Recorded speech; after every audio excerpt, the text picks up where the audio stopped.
पतिव्रता नारी की शक्ति। एक गांव में सत्यम नाम का एक सीधा सादा नौजवान रहता था। उसने आजीवन भगवान विष्णु की भक्ति करने का मन बना लिया।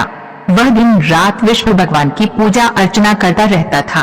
एक दिन उसे एक साधु बाबा मिले। सत्यम ने साधु बाबा से पूछा, बाबा मैं भगवान विष्णु को अपना आराध्य देव मानकर उनकी पूजा करता रहता हूँ, किंतु मैं भगवान के दर्शन करना चाहता हूँ, मुझे भगवान की भक्ति का मार्ग बताइए। साधु बाबा ने कहा, बेटा मैं भक्ति का मार्ग तो तुझे बता दूंगा, किंतु भगवान के दर्शन पाने के लिए अपना अहंकार छोड़ना होगा।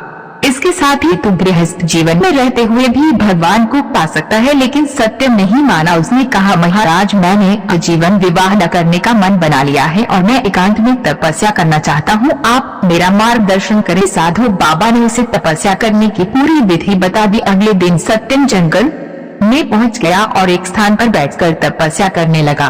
धीरे धीरे वह तपस्या में लीन हो गया। उसे भूख प्यास लगनी बंद हो गई। वह दिन रात भगवान विष्णु का ध्यान करने लगा। इसी प्रकार कई वर्ष बीत गए। एक दिन सत्यम जब ध्यान लगाकर तपस्या कर रहा था तो उसे लगा जैसे उसकी तपस्या पूर्ण हो गई, उसके शरीर के अंदर अलौकिक शक्तियां भर गई हैं। ये देखकर सत्यम बहुत खुश हुए। उसने भगवान के इस चमत्कार को नमन किया और वह तपस्या करने लगा। तभी एक पेड़ पर एक चिड़िया चहचहा रही थी।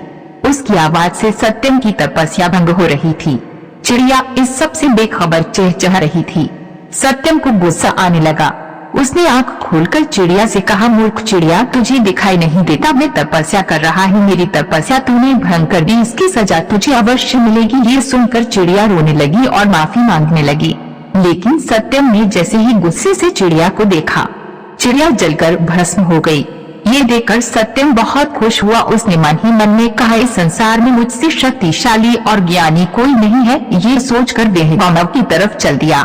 सत्यम बहुत सालों के बाद गांव में आया था। उसे कोई पहचान नहीं पाया। सत्यम एक घर के पास पहुंचा और उसने कहा, माई बाबा आए हैं, भिक्षा दो। घर के अंदर से कोई आवाज नहीं आई। कुछ देर इंतजार करने के बाद सत्यम ने फिर कहा, माई भिक्षा दो। साधु की आवाज सुनकर घर के अंदर से एक औरत की आवाज आई। उसने कहा, साधु बाबा तनिक इंतजार कीजिए, मैं अभी अपने पति को भोजन करा रही हूँ, अभी नहीं आ सकती, कुछ देर बाद आकर आपको भिक्षा दूंगी। ये सुनकर सत्यम क्रोध से भर गया। उसने कहा, मूर्ख, जानती है मैं कितना ज्ञानी तपस्वी साधु हूँ, मेरा अपमान करने का साहस इस संसार में किसी को नहीं है। तभी उस घर से आवाज आई, क्षमा कीजिए महाराज, किंतु मैं अपने पति को भोजन कराए बिना बाहर नहीं आ सकती। ये सुनकर सत्यम और अधिक क्रोध में बोला, तू इसका परिणाम जानती है। ये सुनकर उस घर से आवाज आई, महाराज मैं कोई पेड़ पर बैठी चिड़िया नहीं हूँ जो आपके क्रोध से भस्म हो जाऊंगी। ये सुनकर सत्यम आश्चर्य में पड़ गया। उसने कहा, तुझे ये सब कैसे पता? तब उस घर से आवाज आई, महाराज यहाँ से कुछ दूर पर एक कसाई की दुकान है, आप वहाँ चले जाइए, आपको आपके प्रश्नों के उत्तर मिल जाएंगे। सत्यम उस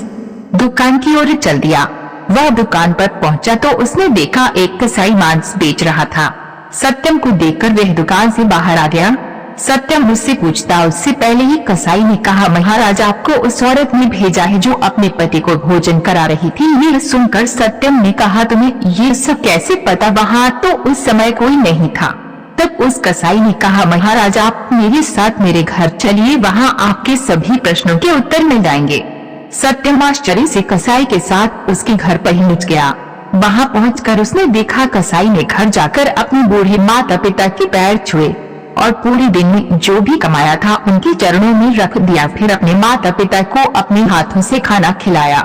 उसके बाद उनके पैर दबाता रहा। जब वे सो गए तब वो कसाई सत्यम के पास आकर बैठ गया। सत्यम का सारा घमंड समाप्त हो चुका था। उसने कसाई के पैर पकड़ लिए और बोला, मैंने वर्षों तक तपस्या की जिससे अलौकिक शक्तियां मेरे अंदर आ गई, लेकिन आपको देखकर मेरा सारा घमंड चला गया। आप मुझे इसका राज बताइए। तब उस कसाई ने कहा, जिस औरत ने आपको इंतजार करने के लिए कहा वह अपना पतिव्रत धर्म निभा रही थी। इस पतिव्रत धर्म के आगे तो यमराज को भी झुकना पड़ा था। उस पतिव्रता में वे शक्ति है कि उसे गृहस्थ होते हुए भी तपस्या का फल मिल गया और उसका ज्ञान तो आपने देख ही लिया। मैं पूरा दिन जीव हत्या कर उनका मांस बेचता हूँ, किंतु वह मेरा कर्म है, व्यवसाय है, किंतु घर में सब कुछ अपने माता पिता को अर्पण कर देता हूँ। उनकी सेवा में श्रवण कुमार बनकर करता हूँ। माता पिता की सेवा करने से मुझे गृहस्थ होते हुए भी तपस्या का फल मिल गया, जिससे मैं सब जान पाता हूँ। यह सुनकर सत्यम रोने लगा।